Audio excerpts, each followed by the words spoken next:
So hi students, so ఈరోజు మనతో Santosh working as AWE IN CAD department మనతో ఉన్నాడు. సో మీలో కూడా చాలామంది IN CAD department AW interview గురించి వెయిట్ చేస్తున్నారని తెలుసు. సో తనతో వర్క్ ప్రొఫైల్ ఇంకా తనకు అప్కమింగ్ నోటిఫికేషన్ గురించి ఏమైనా ఇన్ఫర్మేషన్ ఉందేమో అడిగి తెలుసుకుందాం. ఓకేనా? Okay. So hi Santosh. Hi sir. So certificate ప్రకారం సతీష్, పేరైతే సంతోష్. సంతోష్. ఇప్పుడు మంచిర్యాల నుంచి వచ్చినావా? లేదు సార్, మిరియాల కూడా. మిరియాల సార్, మిరియాలగూడ నుంచి వస్తున్నావు. Okay okay. ఎంతసేపు పట్టింది రావడానికి? 3 hours. 3 hours పర్వాలేదు. ఓకే. పర్సనల్ వెహికల్ వచ్చాను తొందర. ఓకే సరే, ఫస్ట్ నీ ప్రాపర్ అక్కడి నుంచి చెప్పు, బీటెక్ నుంచి నేను అడుగుతాను. ఫస్ట్ వీటన్నిటికన్నా ముందు ఈరోజు ఫ్రెండ్షిప్ డే కాబట్టి happy friendship day sir. Thank you. And మీరు చెప్పినట్టు ఈరోజు మీ కమ్యూనిటీలో పోస్ట్ చూశాను నేను. అవసరానికి కాకుండా నిస్వార్థంగా స్నేహం చేసే వాళ్ళకి happy friendship day to all. Okay. So చాలా రెగ్యులర్గా ఫాలో అవుతున్నా అయితే. నేను చెప్పాను కదా మీకు ఇంతకుముందు కాల్లో కూడా. ఓకే. సో రెగ్యులర్ ఫాలో, మీరు ఛానల్ పెట్టినప్పటి నుంచి నేను ఫాలో అయ్యేటోని. ఛానల్ అంటే ఫస్ట్దా? అప్పటి నుంచే చూసేటోని కానీ అప్పుడంతా ఫ్రీక్వెంట్గా చూసేటోని కదా. నేను ఆఫ్లైన్ ప్రిపరేషన్ ఉండేటోని. సో అప్పుడు నాకు ఫోన్ వాడిపోతుంది, స్మార్ట్ ఫోన్ పక్క పడేసి ఓన్లీ ఫ్రెండ్ ఫోన్సే వాడుతుంది నేను ప్రిపరేషన్లో ఉన్నప్పుడు. సో అలా అప్పుడు ఫ్రీక్వెంట్ తక్కువ. తర్వాత వన్స్ నేను జాబ్ ప్రొఫైల్కి వచ్చిన తర్వాత ఇక నేను ఫోన్ తీసుకున్న తర్వాత చూడడం, అప్పుడప్పుడు పోస్ట్ వస్తుంటే చూడడం, అట్లా కంటిన్యూ. సంతోష్ నాకు ఎట్లా పరిచయం అంటే same Suryapet SVC college student తను కూడా, అది ఉన్న పరిచయం అనమాట. ఓకే. సో ఎట్లా అనిపిస్తుంది ఇప్పుడు ఇన్ని 6 సంవత్సరాలు కదా? సో 6 సంవత్సరాల తర్వాత ఇంటర్వ్యూకి రావడం ఎట్లా? అప్పుడు యాక్చువల్గా ఒక గేట్ ఫ్యాకల్టీ అంటే ఏంటో తెలుసా మీకు అసలు? నేను వచ్చినప్పుడు తెలుసు అంటే అంత డెప్త్ తెలియదు, జస్ట్ కాకపోతే మీ జనరల్గా మాకు అక్కడ ఉండే ఫ్యాకల్టీ వాళ్ళు తక్కువ నేను అంటలేను. అదే వాళ్ళ స్ట్రాటజీ కన్నా మీ చెప్పే స్ట్రాటజీ కానీ చెప్పే విధానం కానీ అందుకనే మీకు ఇప్పుడు కూడా మాకు ఫేవరెట్ అని నేను చెప్పేది. ఓకే. అప్పటి నుంచి ఇప్పుడు కూడా ఫాలో అవుతున్నా. ఇన్ని రోజుల తర్వాత మీరు ఫోన్ చేయగానే ఎప్పుడు కలుస్తావా అని చూసింది కూడా నేను. ఎందుకు నేను మీకు ఆల్రెడీ చెప్పాను, మీ ఫోన్లో నాకు సర్చ్ చేయని ఉంటుంది. నేను కొంతమందికి నా ఫేవరెట్ టీచర్లకు మాత్రమే అలా పెట్టుకుంటాను. ఓకే. నువ్వు 3rd year ఉన్నప్పుడు చెప్పినా కదా? Okay okay. ప్రాపర్ ఎక్కడ మీది? ప్రాపర్ వచ్చేసి మాది Munagala, present new district Suryapet డిస్ట్రిక్ట్లో నేలమరి అనే విలేజ్ మునగాల. ఎంత దూరం మిరియాలగూడ? మిరియాలగూడ నుంచి 45 వస్తుంది. 45 వస్తుంది. 45 దగ్గరే. అప్ అండ్ డౌన్ చేస్తున్నావా? లేదు, మిరియాలగూడ. ఇప్పుడు మిరియాలగూడనే ఉండేది. మ్యారీడా? లేదు, అన్మ్యారీడే. ఇంకా అన్మ్యారీడ్. మిరియాలగూడ ప్రజెంట్ ఆఫీస్ వచ్చేసి నేరేడ్చర్ల. ఇంతకుముందు మిరియాలగూడ ఉండేది. సో ఇంకా షిఫ్ట్ కాలేదు అక్కడికి. షిఫ్ట్ అవి ప్రజెంట్ అయితే నేరేడ్చల్ నుంచి అప్పటి నుంచి చేస్తున్నాను. నేరేడ్చల్. ఇప్పుడు 10th క్లాస్ వరకు ఎక్కడ చదివినావు? 10th క్లాస్ వరకు మా మండలంలోనే చదివాను. ఈ మండల్లో చదివినావు. ఇంటర్ డిప్లొమా బ్యాక్గ్రౌండ్ అనేది. Okay okay. డిప్లొమా వచ్చేసి ఫస్ట్ ఇయర్ తొండ తిరుమలగిరి అని ఉంటుంది సూర్యాపేట పక్కనే. అక్కడ ఫస్ట్ ఇయర్ వేసిన తర్వాత అది న్యూగా ఫామ్ అయిన కాలేజ్ అనమాట. సో అక్కడ ఫ్యాకల్టీ ఏంటంటే అవుట్ సోర్సింగ్ ముందే ఉండేవాళ్ళు చాలా మంది. ఒక 2 సార్లు మాత్రం నల్గొండ నుంచి గెస్ట్ ఫ్యాకల్టీ వచ్చి చెప్పేటోళ్ళు గౌడ్ పాలిటెక్నిక్. మా తాట అప్పుడు ఎట్లుండే అంటే సెకండ్ ఇయర్కి మాకు ఫ్యాకల్టీ లేరు, సరిగా ఉంటుందో ఉండాలన్న ఉద్దేశంతో సెకండ్ ఇయర్కి నల్గొండ ట్రాన్స్ఫర్ పెట్టుకున్నాము. సో నెక్స్ట్ 2 years నాతో పాటు ఒక 8 మంది వచ్చారు నల్గొండ. 2 years diploma Nalgonda. ఆ తర్వాత వచ్చేసి బీటెక్ ఎస్విసి. ఫస్ట్ ఒక హైదరాబాద్ ట్రై వచ్చింది. కాకపోతే అక్కడ నేను ఒకరోజు క్లాస్కి వెళ్ళగానే కరెక్ట్ అనిపించలేదు. ఆ క్లాస్ అనిపించలేదు అంటే స్టూడెంట్స్ కొంచెం ఫాస్ట్ అనిపించినారా? ఫ్యాకల్టీ కాదు, ఆ కాలేజీ అక్కడ ఉన్న ఎన్విరాన్మెంట్ వాళ్ళ బయట చెప్పుకోవడమేమో హై లెవెల్ ఉంది. Okay okay. సో అట్లా నాకు క్లాస్ బాగాలేక అమ్మటే. అచ్చా, ఓకే. నీ ఎక్స్పెక్టేషన్స్ మీట్ కాలేదు అది. ఓకే. సో ఎస్విసి కాలేజ్ ఎట్లా అనిపించింది? ఎస్విసి కాలేజ్ నాకు అంతకు ముందర నుంచే సార్, నేను జాయిన్ కాక ముందర నుంచే తెలుసు. ఒకప్పుడు ఒక 10 years బ్యాక్ అది నాకు తెలిసి ఒక టాప్ 10 ఉన్న కాలేజ్ మా ఊళ్ళో చెప్తూ ఉండేది. అప్పట్లో ఉండేది ఆ ఇంజనీరింగ్ కాలేజ్ ఇంత హెవీగా లేనప్పుడు అట్లా ఉండే. నాకు అట్లా బాగా దాని మీద ఐడియా ఉండే. ప్లస్ ఆ ఎస్విసి కాలేజ్ అంటే నాన్ ప్రాఫిటబుల్, అది సొసైటీ కాలేజ్. సో అక్కడ ఇప్పుడు అలాంటి కాలేజీలు ఏంటంటే మ్యాక్సిమం వాళ్ళు ఎంత వీలైతే అంత మనకు నేర్పడానికి, సబ్జెక్ట్ చెప్పడానికి ఉంటుంది. సో అట్లా అటుకుంటాయి. ఓకే. సో ఇప్పుడు మామూలుగా బీటెక్ చదివేటప్పుడు ఇట్లా ఏముంది నీ మైండ్లో? బీటెక్ తర్వాత హైయర్ ఎడ్యుకేషన్ అని ఉండిందా లేకపోతే ఏముండింది అసలు? అలా అంటే నాకు డిప్లొమా అప్పుడే ఉండే సార్. డిప్లొమా అప్పుడు ఏంటంటే డిప్లొమా మీద మనం ఏ జాబ్ కొట్టచ్చు, మినిమం క్వాలిఫికేషన్ డిప్లొమాతోని ఏఈ అనేది ఉండేది. ఏఈ ఉంది, ఏఈ మినిమం క్వాలిఫికేషన్, ఏఈకి డిప్లొమా అనేది మినిమం క్వాలిఫికేషన్. ఆ డిప్లొమాలో ఉన్నప్పుడు మాకు అది ఉండేది. 2012 డిప్లొమా అనేది. 2012 పాస్ అవుట్. ఆ 2012 ఓకే ఏఈకి మనకి చాలు, ఏఈ అయిదామని ఉండేది. అయితే తర్వాత ఏంటంటే జనరల్గా డిప్లొమాలకు చాలా మంది కూడా, నేను వేరే వాళ్ళని తక్కువ అంటే లేదు, డిప్లొమాలకు ఏంటంటే ఇప్పుడు అదర్ దెన్ డిప్లొమా వాళ్ళకంటే వీళ్ళకి కొద్దిగా బయట నాలెడ్జ్ ఎక్కువ ఉంటుంది. సో ఆ డిప్లొమా అయిపోగానే బయటకు వచ్చినా కానీ మేము ఈ సొసైటీలో నిలబడగలం ఏదో ఒక విధంగా, అంత పూర్తిగా తెలియకపోయినా కానీ అట్లా ఆ నాలెడ్జ్ ఉంటుంది. మాకు కూడా ఆ నాలెడ్జ్ ఉండేది. కాకపోతే బీటెక్ కూడా గ్రాడ్యుయేషన్ చేస్తే బాగుండు, మనకు కూడా ఇంకొంత తెలుస్తుంది, ప్లస్ ఇంకా వేరే హయ్యర్ క్యాడర్ ఆఫ్ పోస్ట్లకు కానీ లేకపోతే ఇంకేదైనా యూజ్ అవుతుందనే ఉద్దేశంతో సో అట్లా చేసినాము. ఓకే. 2012 అంటే 2013లో ఏఈ నోటిఫికేషన్ వచ్చింది, మరి అది రాయలేదా? అది అటెంప్ట్ చేశాం సార్. చేసిన RSS వచ్చింది, రాలేదు అప్పుడు రాలేదు. Okay okay. నేను అంటే ఇప్పుడు నువ్వు డిప్లొమా చదవడం వల్ల మరి ఏమైనా బీటెక్కి హెల్ప్ఫుల్ అనిపిస్తుందా? ఖచ్చితంగా సార్, డెఫినెట్. డిప్లొమా బ్యాక్గ్రౌండ్ అనేది బీటెక్కి 100%. ఆల్రెడీ మ్యాక్సిమం ఒక 70% వరకు డిప్లొమాలు కవర్ అవుతుంది. సో అదే ఇక్కడ రిపీట్ అవుతుంటుంది. మనకి ఏంటంటే ముందర ఏదైనా ఒక చదివిన దాన్ని మళ్ళీ చదువుతుంటే మనకి ఈజీ అవుతుంటుంది. డెప్త్ ఆఫ్ అండర్స్టాండింగ్ అనేది డీప్ లెవెల్ వెళ్తుంటుంది. సో అలా మాకు ఈజీ అయ్యేది. అవును, నేను క్లాస్ చెప్పేవాళ్ళు పుట్టప్పుడు కూడా డిప్లొమాలు యాక్టివ్ ఉండేవాళ్ళు చాలా, ఇది మాకు ఆల్రెడీ తెలుసు అన్నట్టు. సరే సరే, ఓకే. సో బీటెక్ తర్వాత, సో అప్పుడు 2013లో ఏఈ రాసినావు కానీ రాలేదు మళ్ళీ. సారీ సార్, 2013లో ఏఈకి నాకు ఏజ్ ఒక 1 month తక్కువ, ఏఈ రాలేదు. నేను అప్పుడు ఎస్ఎస్సి జేఈ కొట్టి అది రాశాను. ఎస్ఎస్సి జేఈ రాసినావా? ఏఈకి 1 month ఏజ్ సరిపోలేదు, మినిమం ఏజ్ క్రైటీరియా సరిపోలేదు. ఆ నోటిఫికేషన్కి కరెక్ట్గా 1 month తక్కువైంది నాకు. అచ్చా, అట్లా ఆ నోటిఫికేషన్ కట్ ఆఫ్ డేట్ ఇచ్చారు. కట్ ఆఫ్ డేట్కి ఆ వచ్చిన డేట్ కంటే ముందు కట్ ఆఫ్ డేట్ 1 month తేడా ఉంది. 1 month తేడా ఉంటే అది రాలేదు. ఎస్ఎస్సి జేఈ రాసినావు. ఓకే. బీటెక్ అయిపోయిన తర్వాత ఏం చేసినావు? బీటెక్ అయిపోయిన తర్వాత యాక్చువల్లీ బీటెక్లో ఉన్నప్పుడే ఫైనల్ ఇయర్ అప్పుడు నాతో పాటు డిప్లొమా చేస్తాను, కొంతమంది హైదరాబాద్ చేసి బీటెక్ చేస్తుండే, హైదరాబాద్లో జాయిన్ అయ్యి వాళ్ళు గేట్ కోచింగ్ వెళ్తున్నారు. నాకు కూడా అప్పుడు గేట్ కోచింగ్కి వెళ్ళాలని ఉండే. గేట్కి బీటెక్ ఎందుకంటే ఆ టైంలో వెళ్తేనే ఈజీగా క్రాక్ చేయగలుగుతాం, నెక్స్ట్ ఫర్దర్ ఈజీ అనేసి ఉండే. దానికి నేను పర్సనల్గా కాలేజ్ వాళ్ళు రిక్వెస్ట్ చేస్తాను కానీ వాళ్ళ ఆల్స్ ప్రకారం ఎలో చేయరు కదా. సో కాలేజ్ డేస్లల్లా అదర్ దెన్ కోచింగ్ అనేది వాళ్ళు ఎలో చేయరు. సో నేను ఒక అటెండెన్స్ పర్సెంటేజ్ తక్కువ అవుతుంది సార్ అని చెప్పిన రిక్వెస్ట్ చేశాను కానీ సో వాళ్ళు ఒప్పుకోలేదు. అందువల్ల నేను అప్పుడు వెళ్ళకుండా ఏమైందంటే 2015 అయిపోయిన తర్వాత గేట్ బదులు నెక్స్ట్ ఐఏఎస్కి జాయిన్ అయ్యాను. ఐఏఎస్ కోచింగ్ పోయినావు నువ్వు? ఐఏఎస్ జాయిన్ అయ్యాను. మీ ఫ్రెండ్ కూడా ఐఏఎస్ కోచింగ్, మీ ఇద్దరు కలిసిపోయినారా? ఎవరు సార్? నేను ఎవరు? కాదులే తను ఉపేందర్ ఫ్రెండ్, మీ ఫ్రెండ్ కాదు, మర్చిపోయి. శ్రీనివాస్ అని వచ్చి ఉన్నాడు కదా, ఆర్ఎన్బి అతను. ఆర్ఎన్బి.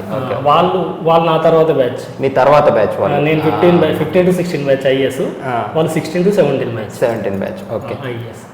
ఓకే. లక్కీగా నువ్వు ఐఏఎస్ ప్రిపేర్ అయినప్పుడు ఆ జనరల్ స్టడీస్ ఈ జనరల్ స్టడీస్ బాగా కలిసి నీకు అది బాగా ప్లస్ అయింది. జనరల్ స్టడీస్ అనేది మాకు బాగా ఫేవర్ అయింది. Okay okay. సో ఎట్లా ప్రిపరేషన్ టైంలో ఎట్లా చదివేవాడు? రోజుకి ఎన్ని గంటలు చదివేవాడు? క్లాసులు ఎన్ని గంటలు ఉండేవి? అంటే క్లాస్ షార్ట్ టర్మా లాంగ్ టర్మా నువ్వు జాయిన్ అయింది? లాంగ్ టర్మ్ సార్, 1 year తీసుకున్నావు. 1 year coaching. First up to gate వరకు కూడా వాళ్ళు ఓన్లీ ఆబ్జెక్టివ్గా కవర్ చేసేది. తర్వాత గేట్ అయిపోయిన తర్వాత కన్వెన్షనల్ చెప్పారు. అయితే ఆ ప్రిపరేషన్ టైంలో అంత టైం ఉండకపోయేది సార్. ప్రిపరేషన్ టైం అంటే క్లాసెస్ ప్రిపరేషన్ అంత టైం ఉండకపోయేది. ఒక హాస్టల్లో కానీ కొన్ని రోజులు హాస్టల్లో కొన్ని రోజులు ఉండేటోళ్ళం, ఆ బస్సులో అప్ అండ్ డౌన్ అటు ఇటు తిరగడం ఇదే సరిపోయింది. బస్సులో అప్ అండ్ డౌన్ ఎక్కడ ఉండేవాడు? ఫస్ట్ వచ్చేసి అబిడ్స్లో ఉండి అక్కడికి అప్ అండ్ డౌన్ చేశాను ఒక 2 months. తర్వాత హాస్టల్లో ఫుడ్ సరిగా లేక ఇబ్బంది అయ్యి అక్కడి నుంచి మా ఫ్రెండ్ ఆల్రెడీ ఇప్పుడు 15 అప్పుడు గేట్ కోచింగ్ పోయారన్న వాళ్ళకి ఆ నోటిఫికేషన్లు వచ్చింది. అచ్చా, 16 నోటిఫికేషన్లు వచ్చింది. వాళ్ళు అక్కడ ఉండేటోళ్ళు ఉప్పల్, సో వాళ్ళ దగ్గర ఉండి అప్ అండ్ డౌన్ చేసేటోళ్ళు ఉప్పల్ నుంచి. సో నువ్వు 15 నోటిఫికేషన్లో అప్పటికి ఇంకా ప్రిపరేషన్ అయిపోలేదు, ఇది బల్క్ రిక్రూట్మెంట్ వచ్చి? నేను జాయిన్ అయ్యి 1 monthకే ఆ నోటిఫికేషన్ పడలేదు సార్. అప్పుడు మా డైలామా అదే ఈ డైలీ క్లాస్ అటెండ్ కాకపోతేనేమో క్లాసులు పోతాయి, అటెండ్ అయితేనేమో ఇది ప్రిపరేషన్ పోతుంది. అంటే నువ్వు అప్పుడు ఐఏఎస్ కోసమే జాయిన్ అయినావా, లేకపోతే ఐఏఎస్ జాయిన్ అయితే ఈ ఏడబ్ల్యూ ఇట్లా కూడా రెండింటికి పనికొస్తుంది? అంటే 2 ఉండేది సార్. ఒకటి ఏంటంటే ఐఏఎస్ ప్రిపేర్ అవ్వాలని ఉండేది. రెండో విషయం ఏంటంటే ఐఏఎస్ జాయిన్ అని మెయిన్ కారణం గేట్కి ఐఏఎస్కి పెద్ద డిఫరెన్స్ ఏమి ఉండకపోయింది. లాస్ట్ 5,000 అరౌండ్ ఉండేది. ప్లస్ ఏంటంటే గేట్లో ఏంటంటే ఓన్లీ జిఎస్ కవర్ కాదు, కన్వెన్షనల్ కూడా కవర్ కాదు. సో టైం తక్కువ ఉన్నప్పుడు ఫాస్ట్గా వెళ్తుంది, అంత డీటెయిల్గా చెప్పరనే ఒక థాట్ ఉండేది. సో ఐఏఎస్ ఏంటంటే మన స్కూల్ ఫీడింగ్ అంటారు కదా, సో అలా డెప్త్ నుంచి వెళ్ళొచ్చు అనే ఉద్దేశంతో అట్లా ఐఏఎస్ జాయిన్ అయ్యాము. అట్లా జాయిన్ అయిన వాళ్ళు కూడా బాగా హెల్ప్ అయింది. మంచిగా జనరల్ స్టడీస్ కూడా కవర్ అయ్యింది. ఓకే. సో కోచింగ్ టైంలో అంత రివిజన్ టైం ఉండేది కాదు, అంత ఉండకపోయేది సార్. ఓన్లీ వాళ్ళు ఏంటంటే గేట్ ఎగ్జామ్ ముందర ఒక 15 days 20 days కోచింగ్ ఆపేసేవాళ్ళు. అప్పటికి గేట్ ఎగ్జామ్ 15 days ముందు వరకు కోచింగ్ జరిగింది. అంటే అప్పుడు టైం సరిపోయి యాక్చువల్ 1 month ఇస్తారు, టైం సరిపోలేదు. అప్పుడు అయిపోయినాయి సబ్జెక్ట్స్ అన్ని గేట్ టైంకి, ఆబ్జెక్టివ్ ప్యాటర్న్ లో అన్ని అయిపోయినాయి. కన్వెన్షనల్ గేట్ ఎంత వచ్చింది? గేట్ అప్పుడు లేదు సార్, రాలేదు. ఓకే, అప్పుడు ఇంకా అంత ప్రిపేర్ కాలేదు. ప్రిపరేషన్. ఓకే, తర్వాత కంటిన్యూ చేసినావు IAS coaching? Complete 1 year complete చేసినావు. ఓకే. సో 2016 వచ్చింది ఇప్పటికి. 2016 ఇప్పుడు ఏం చేసినావు? 16లో కోచింగ్ అయిపోయింది. 2016 మే తర్వాత అప్పటికి ఈ 2015 నోటిఫికేషన్స్ అన్ని అయిపోయినాయి కదా సార్. అలా రావడానికి 1 year 1.5 years. ఫ్రెండ్స్ ఎవరికైనా వచ్చిందా దాంట్లో? మా ఫ్రెండ్స్లో 1 2 ముగ్గురికి వచ్చింది అప్పటికి. వాళ్ళని చూసి ఏమనిపించలేదా మరి నీకు? ఒకరు నా బెస్ట్ ఫ్రెండ్కి వచ్చింది సార్. ఫస్ట్ హ్యాపీగా అనిపించింది. రెండో విషయం ఏంటంటే, సో నేను కూడా ఈ బాడీకి ప్రిపరేషన్ అయ్యింటే నాకు కూడా వచ్చేది, సెటిల్ అయిపోయి ఉంటాను అనే ఒక థాట్ ఉండేది. ఇక అది టైం బీయింగ్ సార్, మనం ఏం చేయలేం, ఆ ఫేట్ అలాంటిది. సో మన టైం వచ్చినప్పుడు మనం అన్నట్టు మళ్ళీ 17లో వచ్చింది నోటిఫికేషన్. సో ఈ 16 to 17 ఏం చేసిన? ఈ 16 to 17 నేను వీటితో పాటు అదర్ ఎగ్జామ్స్, ఇప్పుడు పిఎస్సీస్ ఉంటాయి కదా సార్, హట్కో కానీ ఎన్టీపీఎస్ కానీ, సో ఇవన్నీ అటెంప్ట్ చేసేవాడిని. కాకపోతే ఏంటంటే ఆ పిఎస్సీలో నెంబర్ ఆఫ్ పోస్ట్ తక్కువ ఉంటాయి, కట్ ఆఫ్లు ఎక్కువ ఉంటాయి కాబట్టి ఛాన్స్ చాలా తక్కువ రాబోయేది. ఈ మధ్యలో ఈ ఏపీకి పడేది, ఏపీఏడబ్ల్యూ ఏపీఐలు అవి రాసాము. నెక్స్ట్ ఎస్ఎస్సి జేఈలు అవి రాసాము. ఇక ఉన్న ఎగ్జామ్స్ అన్ని కూడా మ్యాక్సిమం అటెండ్ చేస్తున్నాం సార్. అట్లీస్ట్ ప్రాక్టీస్ అని అవుతుంది, ప్యాటర్న్ తెలుస్తుంటుంది, ఎట్లా అడుగుతారు, మనం ఎట్లా క్రాక్ చేయగలుగుతాం, టైం ఎట్లా సేవ్ చేసుకోగలుగుతాం. సో అదంతా రివిజన్ అవుతుందని మ్యాక్సిమం అటెండ్ చేసాం. చాలా వరకు కూడా ఒక ఆర్ఆర్బీ తప్ప మిగతా మ్యాక్సిమం అటెండ్ చేసాం వాళ్ళ ఎగ్జామ్స్. ఓకే, సెంట్రల్ లో అన్ని చేసేవాడు. ఈవెన్ ఇప్పుడు మన నాన్ టెక్నికల్ వీటికి కూడా అటెండ్ చేశాను. జిఎస్ గ్రూప్స్ అటెండ్ చేయలేదు. ఎస్ఐ అప్పుడు ఎస్ఐ వాటికి కూడా అటెండ్ చేశాను. ఓకే. సో 2017 టైంకి మరి ఎట్లుంది నీ ప్రిపరేషన్? 16 ఒక హాఫ్ పీరియడ్ అయిపోయిన తర్వాత మళ్ళీ హైదరాబాద్ వచ్చాను సార్. ఇక అప్పుడు నాన్ టెక్నికల్ అటెండ్ అయిన తర్వాత మళ్ళీ హైదరాబాద్ వచ్చి కంప్లీట్గా అప్పుడు మాకు మెటీరియల్ ఉండేది, ఈ IAS material, volume 1 volume 2 gate volume 1 volume 2 objectives మొత్తం, ప్రీవియస్ ఇయర్స్ పేపర్స్ మొత్తం, ఐఏఎస్ ప్రీవియస్ పేపర్ మొత్తం ఇవన్నీ ఉండేది. ఇవన్నీ వచ్చి నేను ఒక హాస్టల్లో కూర్చొని స్టార్ట్ చేశాను. ఎలా అంటే నేను ఒక షెడ్యూల్ లాగా ప్రిపేర్ చేసుకున్నాను. ఫస్ట్ క్లాస్ నోట్స్, మన ఐఏఎస్ టైంలో చెప్పిన క్లాస్ నోట్స్ మొత్తం చదివేవాడిని. ఒక నోట్స్ ఈ ఒక సబ్జెక్ట్ సపోజ్ ఒక ఇరిగేషన్ తీసుకుంటే ఇరిగేషన్ నోట్స్ ఒక ఫస్ట్ చాప్టర్ చదివేటాను. ఆ టైంలో ఏం చేశానంటే స్టార్టింగ్లోనే ఒక 5-6 షార్ట్ నోట్స్ తీసుకున్నాను. ఇది షార్ట్ నోట్స్లోనే నాకు బాగా హెల్ప్ అయింది.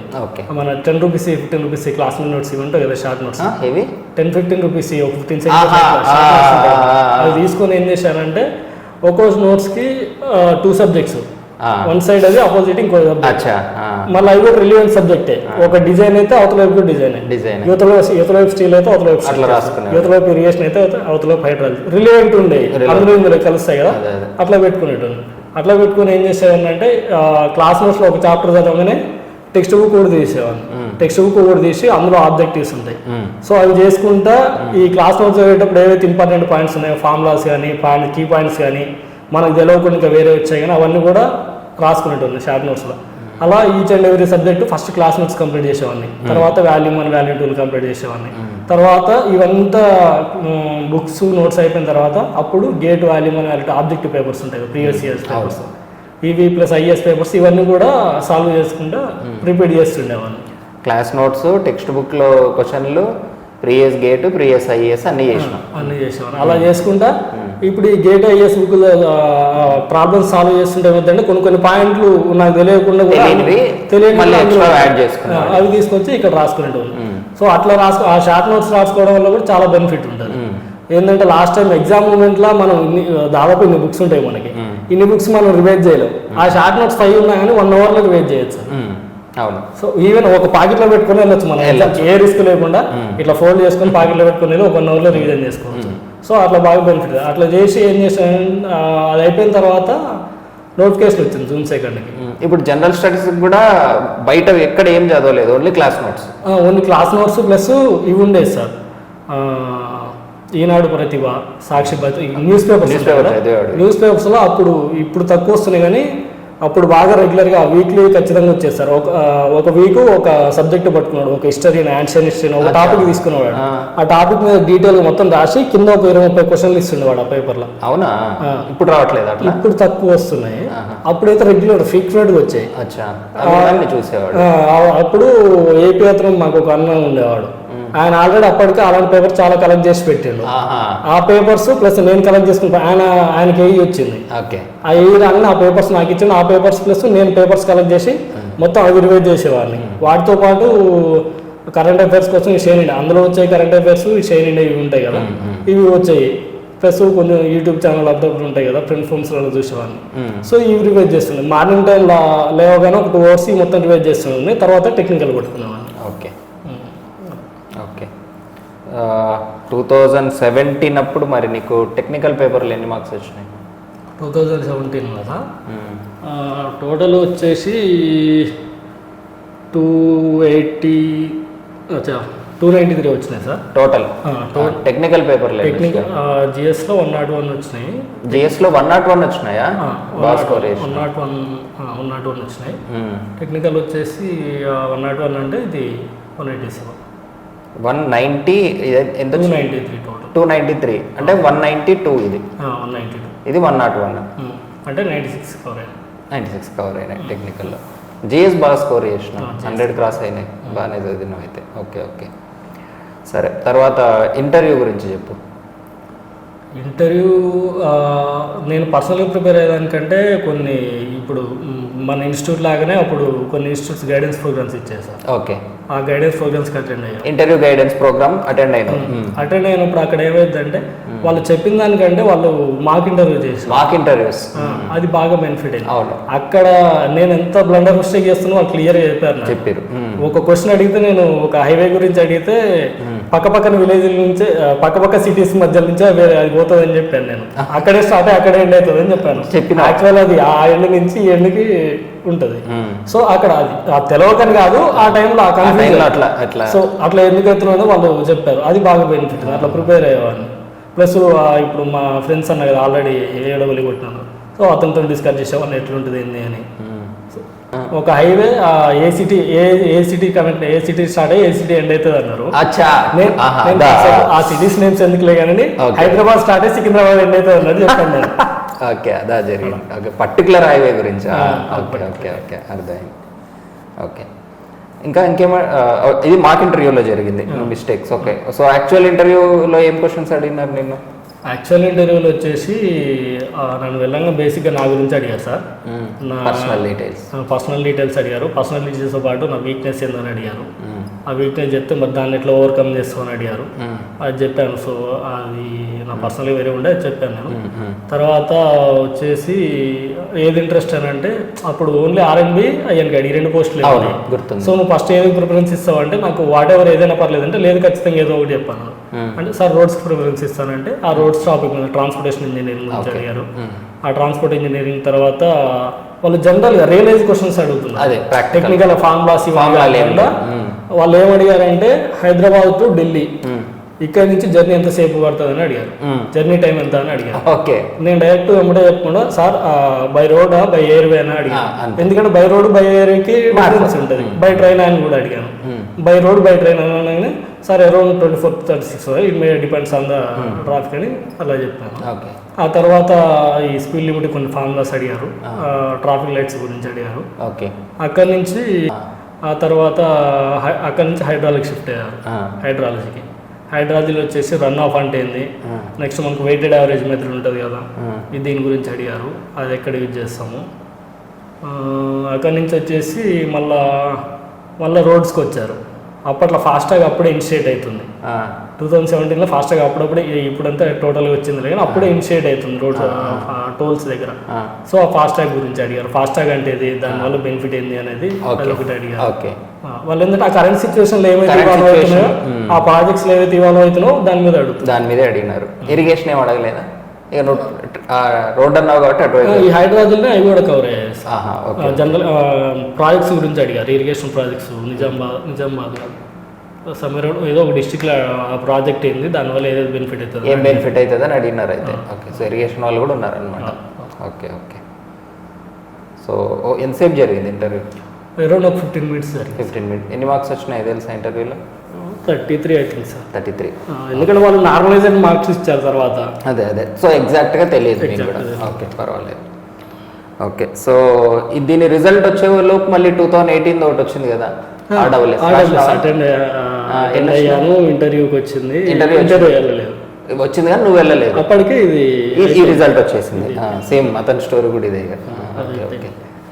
ఓకే, సో జాయిన్ అయిన తర్వాత ఎక్కడ వచ్చింది పోస్టింగ్? ఫస్ట్ పోస్టింగ్ అంటే ఇప్పుడున్న posting sir, direct posting Neredcherla sub division వచ్చింది. ఓకే, సో మిర్యాలగూడ ఇంతకు ఏంటంటే మొన్న రియాగ్నేషన్ అయింది కదా, రియాగ్నేషన్ అప్పుడు డివిజన్ చేంజ్ అయింది కానీ సబ్ డివిజన్ మాత్రం అదే. ఓకే, సో ఓవరాల్ నీ వర్క్ నేచర్ ఫస్ట్ అసలు ఏడబ్ల్యూ అంటే మీకు డిపార్ట్మెంట్లో ఏమని పిలుస్తారు? ఐఎన్ క్యాండీ, జేఈ అంటారా, ఏఈ అంటారా, ఏమంటారు మిమ్మల్ని? అంటే యాక్చువల్లీ ఏంటంటే అప్పుడు ఓల్డ్ కల్చర్ నుంచి జేఈ అని ఉండేది. అప్పుడు ఏంటంటే ఏడబ్ల్యూ ఈ డిజిగ్నేషన్స్ లేవు, ఓన్లీ జూనియర్ ఇంజనీర్ అలా ఉండేది. సో అలానే కంటిన్యూ, అంటే బయట పబ్లిక్ లో కూడా అలానే ఫిక్స్ అయ్యారు. పబ్లిక్ ఏంటంటే ఓల్డ్ జనరేషన్ వాళ్ళు చాలా మంది ఉన్నారు కదా, వాళ్ళంతా కూడా జై గారు అంటారు. అట్లా కంటిన్యూ అవుతుంది. కాకపోతే పర్టికులర్ తెలిసిన వాళ్ళు మాత్రం ఏడబ్ల్యూ గారు, ఏఈ గారు అంటారు. ఓకే, నేను కూడా చూసినట్టుగా ఇక వాళ్ళకి తెలియదు కదా, అంత దాని గురించి డీటెయిల్ చెప్పలేం. ఏదైనా టైం ఉంటేనే అట్లా కాదు ఇట్లా ఏడబ్ల్యూ అని చెప్తాం, లేదంటే లేదు. మొత్తం ఇరిగేషన్కి సంబంధించి ఎన్ని డిపార్ట్మెంట్లు ఉన్నాయి మీకు? అంటే ప్రాజెక్ట్స్, మెయింటెనెన్స్, ఇట్లా ఏమేమి చాలా ఉంటాయి సార్. ఏమున్నాయి నీకు తెలిసినంత వరకు చెప్పు. ఇప్పుడు కన్స్ట్రక్షన్ వింగ్ ఇంతకుముందు ఉండేది కానీ ఇప్పుడు ఏమైందంటే సార్, ఇంతకుముందు క్వాలిటీ వింగ్ ఒకటి ఉంటుంది, క్వాలిటీ వింగ్, మెయింటెనెన్స్ వింగ్ ఒకటి, మెయింటెనెన్స్, నెక్స్ట్ కన్స్ట్రక్షన్ ఒకటి ఉంటుంది, కన్స్ట్రక్షన్ అంటే అదే ప్రాజెక్ట్స్ అట్లా ఉండేది. కాకపోతే ఇప్పుడు ఏమైందంటే ఇంతకుముందు పర్టికులర్గా అసలు మెయిన్ ఏంటంటే మేజరు, మీడియం, మైనర్, ఇవి క్యూసీవి అని పక్కన పెడితే మేజర్, మీడియం, మైనర్ ఉండేది. మేజర్ దాంట్లోనేమో మేజర్ ప్రాజెక్ట్స్ ఇవి ఉండేవి, మీడియం దాంట్లోనేమో మీడియం టైప్ ప్రాజెక్ట్స్ ఉన్నవి ఆయకట్ని బట్టి. మైనర్ అంటేనేమో ఈ ట్యాంక్స్, రివర్స్ ఇవన్నీ ఉండేవి. అయితే ఇప్పుడు ఏమైందంటే వీటన్నిటి కూడా మెర్జ్ చేశారు. రియాగ్నేషన్ ఏంటంటే ఈజీగా గవర్నమెంట్ నుంచి పబ్లిక్కి ఈజీ వేగా ఉండాలి, సులభతరంగా ఉండాలని చెప్పేసి ఒక మండల్ కానీ ఒక క్లస్టర్ కాకపోతే ఒక మండల్ అనుకోండి, ఒక మండల్లో నీకు ఒక మండల్ ఇస్తే ఆ మండల్ కవర్ అయ్యే కెనాల్స్ కానీ, లిఫ్ట్స్ కానీ, ఈవెన్ చిన్న చిన్న డ్యామ్స్ ఉన్నా కానీ, వేరే అదర్ ఏదన్నా ట్యాంక్స్, వాట్ ఎవర్ ట్యాంక్స్ ఉన్నా కానీ, రివర్ ఉన్నా కానీ, చిన్న చిన్న రివర్స్ ఉంటాయి కదా వాళ్ళు, ఇవన్నీ కూడా ఒకటే చూసుకోవాలి. ఇందాకేమో మేజర్ కెనాల్ ఒకటి ఉండేది, ట్యాంక్స్ వరకు ఒకరు ఉండేవాళ్ళు. అచ్చా, అట్లుండేది. అలా ఉండేది. ఓకే, సో ఇప్పుడు మేజర్ వర్క్, సో ఇప్పుడు మొత్తానికైతే వాళ్ళకి ఇచ్చిన ఏరియా ఏదైతే ఉందో అందులో లేవున్నా కానీ ఇప్పుడు నేను అట్లా చేసినారు. ఇప్పుడు నేనున్నా అనుకోండి, నాకు ఒక మండల్ ఇస్తే ఆ మండల వాటర్ ఇరిగేషన్ సంబంధించి ఏ టైప్ ఆఫ్ ప్రాజెక్ట్ అయినా కానీ, ఏ వర్క్ అయినా కానీ అది నేను చూడాల్సిందే. ఓకే, మెజారిటీ ఆఫ్ ఇంజనీర్లకు ఏం వర్క్ ఉంటుంది? కన్స్ట్రక్షన్ ఉంటుందా, మెయింటెనెన్స్ ఉంటుందా? అలా డ్యూయల్ ఉంటాయి సార్. ప్రజెంట్ ఏంటంటే మనకి ఇప్పుడు ఈ కాళేశ్వరం కానీ కొత్త ప్రాజెక్ట్స్ నడుస్తున్నాయి కదా, సో అటు పోతేనేమో కన్స్ట్రక్షన్ ఉంటుంది. ఇప్పుడు old already completed projects, old projects ఉన్నాయి కదా, ఇప్పుడు నాగార్జున సాగర్ ప్రాజెక్ట్ అయితే ఇవన్నీ ఓల్డ్ ప్రాజెక్ట్స్ కదా, ఇవంతా కూడా మెయింటెనెన్స్ ఉంటుంది. ఓకే, ఇప్పుడు అంటే ఓన్లీ పెద్ద ప్రాజెక్ట్ మెయింటెనెన్స్ అయినా లేకపోతే ఈ కెనాల్స్ దీని మెయింటెనెన్స్? కెనాల్స్ మెయింటెనెన్స్ కూడా ఉంటుంది సార్. మెయిన్ ఉండేది కెనాల్, మెయిన్ ఉన్నది కెనాలే కదా. ఎందుకంటే డైరెక్ట్ ఏమంటారు farmers direct feeding water from canals కాబట్టి కెనాల్ మెయింటెనెన్స్ ఎక్కువ ఉంటుంది. సో వాటర్ రెగ్యులేషన్ అనమాట. ఈ వాటర్ రెగ్యులేషన్ ఇప్పుడు వానాకాలము సీజన్ రబీ ఖరీఫ్ సీజన్స్ ఉన్నాయి కదా, మనం వాటర్ ప్లాన్ చేస్తుంటాం, వాటర్ రెగ్యులేషన్ ప్లాన్ చేయాలి. ఇప్పుడు నెక్స్ట్ సీజన్ వస్తుంది, ఆగస్ట్ ఫస్ట్ వీక్ కానీ సెకండ్ నుంచి కానీ వాటర్ రిలీజ్ చేయాలి. సో దానికి ఎంత ఆయకట్టు ఉంది, ఎంత వాటర్ మనకు అవసరం అవుతుంది, కెనాల్ సస్టైన్ చేయడానికి వాటర్ రిలీజ్ చేయడానికి సస్టైన్ రెడీగా ఉందా లేదా, అందులో జంగిల్ ఏమైనా ఉందా, ఎక్కడైనా సిల్టప్ అయి ఉన్నాయా, ఎక్కడైనా బీచెస్ ఉన్నాయా, సడన్గా వాటర్ రిలీజ్ చేస్తే ఎక్కడన్నా తెగే ఛాన్స్ ఉందా. ఓకే. సో ఇవన్నీ చెక్ చేసుకొని మెయింటెనెన్స్ చేస్తుండే, ఎక్కడన్నా ఏమైనా డ్యామేజ్ ఇస్తుంటే ఆ వర్క్స్ చేయడము సమ్మర్లో కానీ, వాటర్ ఆఫ్ పీరియడ్ ఎప్పుడు ఉంటే అప్పుడు వర్క్ చేయడం. ఓకే. ఇందులో ఎగ్జాక్ట్ ఏడబ్ల్యూ పని ఏంది చెప్పు నాకు. ఏడబ్ల్యూఆర్ఏ ఎగ్జాక్ట్ ఏం చేస్తాడు ఇందులో? అంటే జస్ట్ మానిటర్ చేస్తాడా, వెళ్ళి వర్క్ చేయిస్తాడా? చేయిస్తాడు సార్. మానిటర్ అనే కాదు, సూపర్వైజర్ అనే కాదు, వెళ్తాడు, ఫీల్డ్కి వెళ్ళాలి ఖచ్చితంగా. The AW should must and go should to field. అతను వెళ్ళి ఏం చేస్తాడంటే water first suppose main canal నుంచి ఒక డిస్ట్రిబ్యూటర్కి వాటర్ తీసుకోవాలి, డిస్ట్రిబ్యూటర్స్ నుంచి మైనర్ తీసుకోవాలి. సపోజ్ ఇప్పుడు నా జ్యూరిడిక్షన్లో మేజర్ ఉందనుకోండి, నేను మెయిన్ కెనాల్ వాళ్ళ దగ్గర నుంచి, సో నా కెనాల్ కింద ఇంత ఆయకట్టు ఉంది, ఇంత వాటర్ కావాలని చెప్పేసి వాళ్ళకి ఇండియన్ పెడితే వాళ్ళంత వాటర్ రిలీజ్ చేస్తారు రిక్వైర్మెంట్ ప్రకారం. ఆ రిలీజ్ చేసిన వాటర్ని ఇప్పుడు ఒక 15 కిలోమీటర్ 20 కిలోమీటర్స్ కెనాల్ ఉందనుకోండి, దాని మీద ఒక మళ్ళీ సబ్ మైనర్లు కానీ మైనర్ డిస్ట్రిబ్యూటర్స్ కానీ ఒక 5-10 ఉంటాయి. అదేం చేస్తామంటే ఆపరేటింగ్ ఒక 2 క్లోజ్ చేసి 2 ఓపెన్ చేస్తే ఇటు వెళ్తాయి, వాటర్ అడ్జస్ట్మెంట్ చేయడం, అదే వాటర్ మెయిన్గా ఇదే ఉంటుంది. ఈ తర్వాత ఇప్పుడు నా పీరియడ్లో ఏమైనా ఎక్కడైనా బీచెస్ కానీ డ్యామేజెస్ కానీ అవుతుంటే వాటికి ఎస్టిమేట్లు వేసి రిపేర్స్ చేయడం, ఏమైనా ఎమర్జెన్సీ వర్క్స్ ఉంటే చేపించడం. మీ కాంట్రాక్టర్స్ కాంటాక్ట్లో ఉంటే వాళ్ళతో చేయించేస్తూ ఉంటారు అంతేనా? వాళ్ళు కాంటాక్ట్లో ఏం లేదు, ఎస్టిమేట్ వేస్తాము, అది ఎవరు ఇప్పుడు అంతా కూడా ఆన్లైన్ ఓపెన్ టెండరింగేనా? ఓపెన్ టెండరింగే, ఎవరు వస్తే వాళ్ళు చేస్తారు. ఓకే. అవునా? చిన్న వాటికి కూడా ఓపెన్ టెండర్ ఆన్లైన్ చేస్తారా? చేస్తారు, ఆన్లైనే చేస్తారా? ఓకే. ఇప్పుడు మీకు పబ్లిక్ డీలింగ్ ఉంటుందా మరి ఫార్మర్స్తో? ఈ డైరెక్ట్ డీలింగ్ ఉంటుంది సార్. వాళ్ళు డైరెక్ట్ మాకు కాల్ చేస్తారు. అదే డైరెక్ట్ కాల్ చేస్తారు. ఏమని వాళ్ళకి ఇప్పుడు సపోజ్ వాటర్ కావాలనుకుని, ఇప్పుడు నెక్స్ట్ సీజన్ వస్తుంది, కొంతమంది నాట్లు పెట్టుకోవడానికి రెడీ ఉన్నారు, కొంతమంది రెడీగా లేరు. కొంతమంది వర్క్ పొలంలో ఇంకా పని చేసుకునే వాళ్ళు ఉంటారు, వేరే పనులు చేసుకునే వాళ్ళు ఉంటారు. వాళ్ళంతా కాల్ చేసి సార్ ఎప్పుడు వస్తుంది, మేము పని చేసుకోవచ్చా లేదా, మాకు ఎప్పుడు రిలీజ్ చేస్తారు, మేము ఎప్పుడు నారు పోసుకోవాలి. ఎందుకంటే వాళ్ళ వాటర్ రిలీజ్ చేసుకుంటారు, వాళ్ళకి నారు రెడీగా ఉంటే నాట్లు వేసుకుంటారు. సో వాళ్ళు ముందర అడుగుతారు అనమాట, మాకు ఎప్పుడు వచ్చే ఛాన్స్ ఉంది, లేకపోతే వాళ్ళ కెనాల్కి ఏమైనా వాటర్ రాకపోతే మాకు ఇక్కడికి ప్రాబ్లం ఉంది, మాకు నీళ్ళు సరిపోవట్లేదు, మాకు నీళ్ళు రావట్లేదు. సో ఇట్లా డైరెక్ట్ కాల్ చేస్తూనే ఉంటారు. మా నెంబర్స్ అన్నీ వాళ్ళ దగ్గర ఉంటాయి, వాళ్ళు కాల్ చేస్తూనే ఉంటారు. రోజుకి పబ్లిక్ కాల్స్ ఎన్ని వస్తాయి రెగ్యులేషన్? వాటర్ పీరియడ్లో అయితే యావరేజ్ ఒక 10 to 15 పీక్ టైంలో వస్తుంది సార్. పీక్ టైం అంటే ఇప్పుడు ఫ్లవరింగ్ స్టేజ్ ఉంటుంది కదా, అదే ఫ్లవరింగ్ స్టేజ్లో వాటర్ ఎక్కువ అవసరం ఉంటుంది. సో ఇచ్చే వాటర్ సరిపోలేదు అనుకోండి, మనకి జనరల్గా రెయిన్స్ పడితే ఫుల్ ఫ్లెడ్జ్ వాటర్ ఉంటాయి, అప్పుడు అందరికి సరిపోతాయి. కానీ కొంచెం డ్రై పీరియడ్లు ఉంటుంది కదా, వాటర్ తక్కువ, వాటర్ షార్టేజ్ ఉంటుంది. ఈ వాటర్ అందరికీ పంచాలి. ఆ పంచాల్సినప్పుడు ఏమవుతుందంటే ఒక పూట కింద కాగంగా టైలెండ్ రైతుకి ఆగంగానే వెంబడే ఫోన్ చేస్తుంటాడు. మనం ఒకరోజు ఏంటంటే ఒక 2 days టైలెండ్కి, ఒక 2 days మిడ్లా, ఒక 2 days హెడ్ రీచ్లా వాటర్ ఇస్తుంటాం. అట్లా ఏమవుతుందంటే టైలెండ్కి ఆగంగానే ఆయన వెంబడే కాల్ చేస్తాడు. సో కాల్ చేసి మాకు నీళ్ళు రావట్లేదు, ఎందుకు రావట్లేదు. సో ఇవన్నీ ఉంటాయి, ప్రాక్టికల్ డిఫికల్టీస్ ఉంటాయి, ఓవర్కమ్ చేసుకుంటూ వస్తున్నాడు, సాల్వ్ చేసుకుంటా. సో వాళ్ళకి స్మూత్గా డీల్ చేయాలి. వస్తాయి పంపిస్తాము, సో ఇలా వాటర్ ఇక్కడ ఉన్నాయి, ఇట్లా వస్తున్నది, ఇంత రిలీజ్ చేసాము, మీకు ఖచ్చితంగా వస్తుంది. డెఫినెట్గా వాళ్ళకి వాటర్ అయితే ఇస్తాము, కాకపోతే వన్ జనరల్ ఒక హాఫ్ డే 1 day డిలే అవుతుండొచ్చు, ఒక్కోసారి ముందరనే పంపిస్తాము. అది ఇప్పుడు పెద్ద ప్రాజెక్ట్స్ కన్స్ట్రక్షన్ ఉంటుంది కదా సార్, అది చాలా వరకు ప్రైవేట్ వాళ్ళే చేస్తూ ఉంటారు. సో అందులో ఈ గవర్నమెంట్ ఇంజనీర్ రోల్ ఏముంటుంది ఎక్కడ? ఇప్పుడు ఎగ్జిక్యూషన్ మేజర్గా ప్రైవేట్ వాళ్ళే కదా చేసేది. ఇప్పుడు కాళేశ్వరం ఇలాంటివి ఉంటాయి కదా సార్, అది ఇప్పుడు ఒక ప్రాజెక్ట్ ఉంది, ఒక ప్రాజెక్ట్ని మనం వాళ్ళ తరఫున టెక్నికల్ సూపర్వైజర్లు ఉంటారు, వాళ్ళని మనమే గైడ్ చేయాలి. అదే అడిగేది, అంటే జస్ట్ సూపర్విజన్ వర్క్ ఉంటుందా మీకు, లేకపోతే ఎగ్జిక్యూషన్ చేయిస్తారు? ఎగ్జిక్యూషన్ కంపల్సరీ చేస్తాము.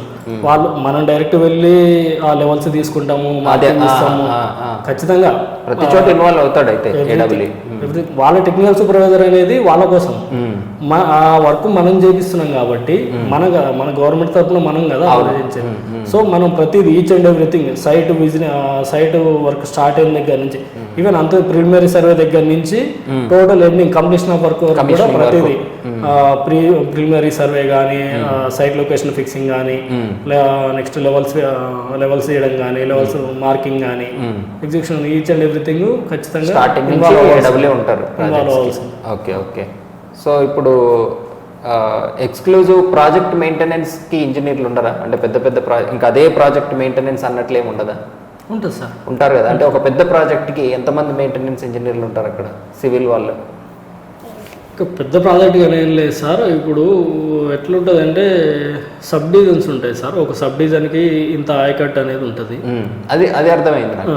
ఇంత ఆయకట్కి సపోజ్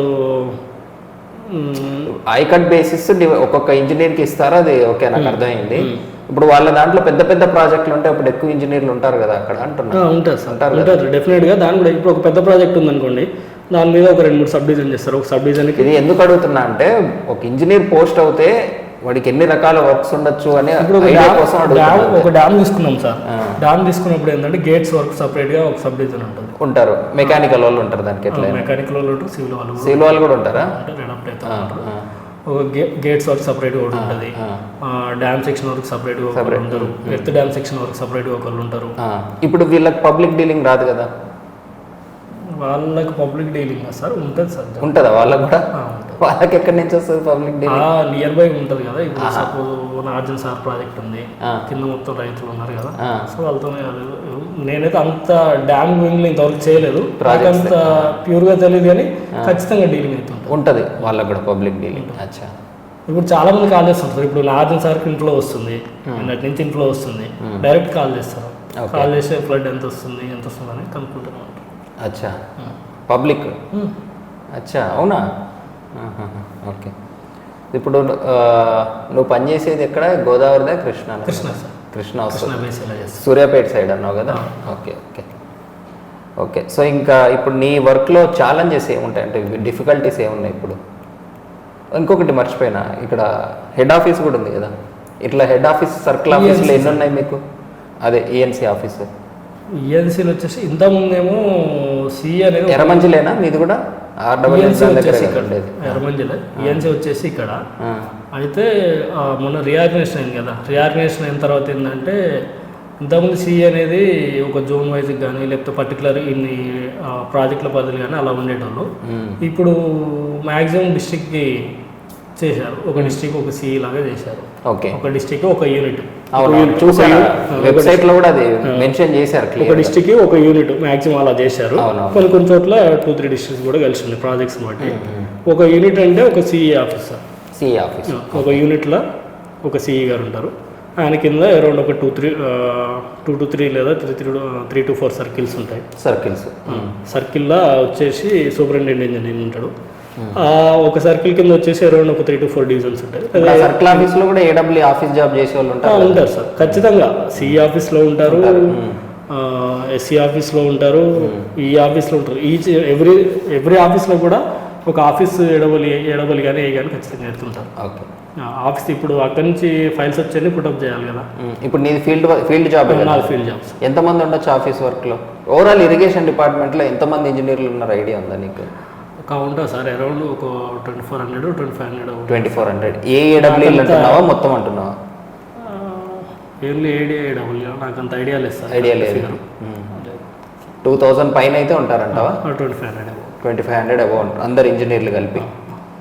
అచ్చా, ఓకే ఓకే. తర్వాత ఇంకా కమింగ్ రిక్రూట్మెంట్ గురించి? డెఫినెట్గా sir, there will be requirement. నేనంత హ్యూజ్ అని చెప్పలేను, కానీ ఖచ్చితంగా.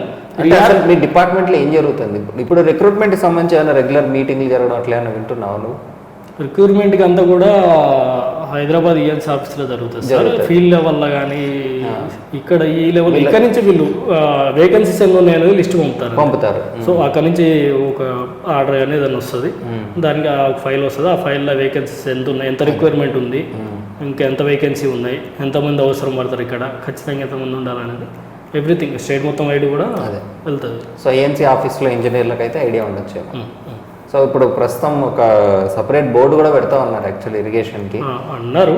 ఇంకా మరి ఫైనల్గా నీకైతే ఏం ఐడియా లేదు దాని గురించి? Okay okay. సో ఇంకా వర్క్ వైజ్ అయితే చెప్పేసిన ఓవరాల్ ప్రాజెక్ట్స్ మెయింటైన్. సో మిగతా డిపార్ట్మెంట్ల లాగా కాకుండా మీకేంటంటే ఇంత ఆయకట్ అనేది ఇచ్చేస్తారు, ఓ మండలమో ఏదో ఒకటి. ఇక అందులో కన్స్ట్రక్షన్ జరిగినా మెయింటెనెన్స్ జరిగినా ఏది జరిగినా ఇంజనీర్ రెస్పాన్సిబిలిటీ, అక్కడ ఉన్న ఇంజనీర్ రెస్పాన్సిబిలిటీ. ఓకే. ఇంకేమేమి వర్క్ ఉంటాయి? కెనాల్ కన్స్ట్రక్షన్ ఒకటి ఉంటుంది, ప్రాజెక్ట్ కన్స్ట్రక్షన్ ఒకటి ఉంటుంది, మెయింటెనెన్స్. ఇంకేమైనా డిఫరెంట్ టైప్స్ ఆఫ్ వర్క్స్ ఉంటాయా? ఆఫీస్ జాబ్ వాళ్ళకి ఏముంటుంది? ఆఫీస్ జాబ్ వాళ్ళు ఇప్పుడు సపోజ్ ఒక కెనాల్కి ఎక్కడైనా బ్రీచ్ అయింది సార్, లేకపోతే కొంతమంది ఫార్మర్స్ వచ్చి ఒక రిప్రజెంటేషన్ ఇచ్చారు, సో మాకు కెనాల్ కావాలి, ఇన్ని ఎకరాలు మాకు ల్యాండ్ ఉంది, మాకు కెనాల్ వాటర్ కావాలని చెప్పేసి ఇంత ల్యాండ్ ఇచ్చారు, లేదా ఏదైనా సపరేట్ న్యూ ప్రాజెక్ట్ అక్కడ ఫామ్ చేయాలి, లేదా ఏదైనా చెరువు కానీ ఏమైనా బ్రీచ్ అయితే దాన్ని చేయాలి. అప్పుడు ఏం చేస్తాం, వెళ్ళి అక్కడ పొజిషన్ చూసి అవసరమైతే దానికి ఒక ఎస్టిమేట్ వేస్తాము. ఓకే. ఆ ఎస్టిమేట్ సర్వే చేసి ఆ ఎస్టిమేట్ అంతా వేసి పంపినప్పుడు వాళ్ళ ఫైల్స్ని అక్కడ పుటప్ చేయడం, ఇక్కడ నుంచి ఫార్వర్డ్ కావాలి కదా, అదే ఇక్కడ నుంచి మా నుంచి డి గారికి, డి గారి నుంచి ఈ గారికి, ఈ గారి నుంచి ఎస్సీ గారికి, ఎస్సీ గారి నుంచి సి గారికి, వీళ్ళందరికీ వెళ్ళేటప్పుడు ఎక్కడైతే ఏ ఆఫీస్లో చేయి ఆ ఆఫీస్లో ఈ ఫైల్స్ చూడడము, ఇదంతా డేటా వెరిఫై చేయడం, ఇదంతా జరుగుతుంది. అదే టెండర్లు వేయడము, అంతా డాక్యుమెంటేషన్ వర్క్స్ ఏవో జరుగుతూ ఉంటాయి, ఎస్టిమేషను ఇవి జరుగుతూ ఉంటాయి ఆఫీస్ వర్క్ వాళ్ళకి.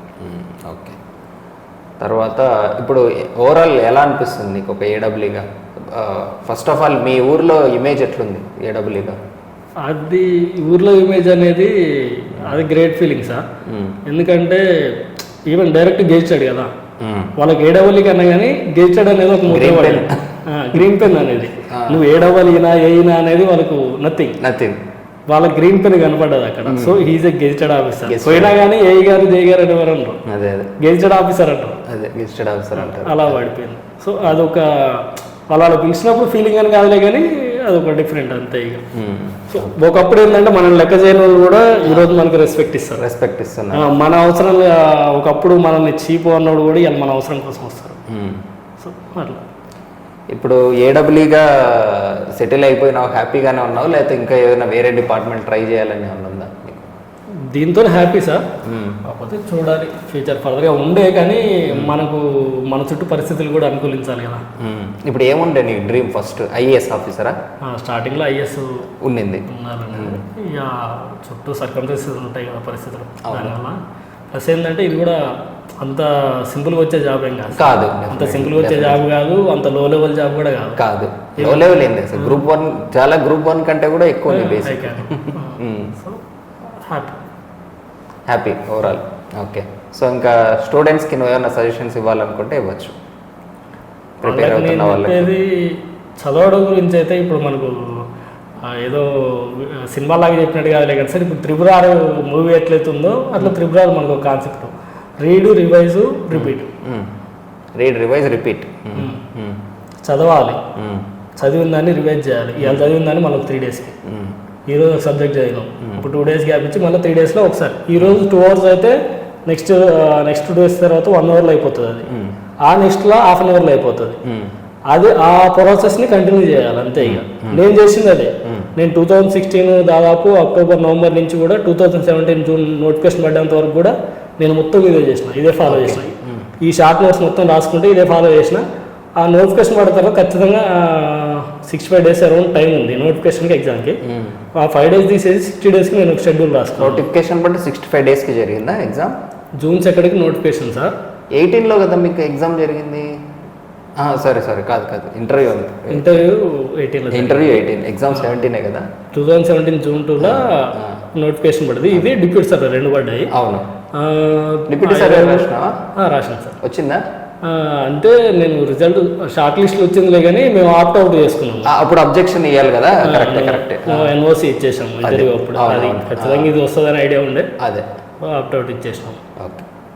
ఏంటంటే అందులో అరౌండ్ 102 వచ్చినాయి వితౌట్ నార్మలైజేషన్. డైరెక్ట్ మార్క్సే 102 వచ్చినాయి కీ ప్రకారం. నార్మలైజేషన్ ప్రకారం పెరిగిన చూడలేదు, ఇంకా చూడలేదు. అంటే వాళ్ళు ఓన్లీ ఎవరైతే సెలెక్ట్ అయ్యారో వాళ్ళే ఇస్తారు నార్మలైజేషన్. సో నీకు తెలియదు, 102 అయితే మార్క్స్ వచ్చినాయి. ఇది జూన్ 2కి నోటిఫికేషన్ పడితే ఆగస్టు 20th అనుకుంటా, ఐ థింక్ ఆగస్ట్ 23, ఆగస్ట్ 20, అంటే మోర్ దాన్ 2 months ఉంది. More than 2 months. అది కూడా ఒక 2-3 days పోస్ట్ పోయింది. అప్పుడు RRB JE, SS JE exams ఉండి రిక్వెస్ట్లు పెడితే వాళ్ళు పోస్ట్పోన్ చేయడం అట్లా అట్లా కంటిన్యూ అయ్యకుండా ఇక్కడికి వచ్చింది August 20th వచ్చింది. దీని తర్వాత 1 week గ్యాప్ డిప్యూటీ సర్వేయర్ అయింది. ఓకే. ఐ థింక్ డిప్యూటీ సర్వేరే ఫస్ట్ ఎగ్జామ్ అనుకుంటా. 20th deputy surveyor, 27th AEE. 1 week gap ఉన్నాయి. 1 week గ్యాప్ ఉన్నాయి, 2 ఎగ్జామ్స్ అయినాయి. Okay okay. So anyway thank you so much Santosh. Thank you sir. మీ 1 day మా కోసం spend చేసినారు. అట్లేం లేదు సార్, మిమ్మల్ని కలవడే నాకు పెద్ద హ్యాపీ. అంతేనా? Thank you very much. Thank you students for watching. I hope you enjoyed this video. Bye.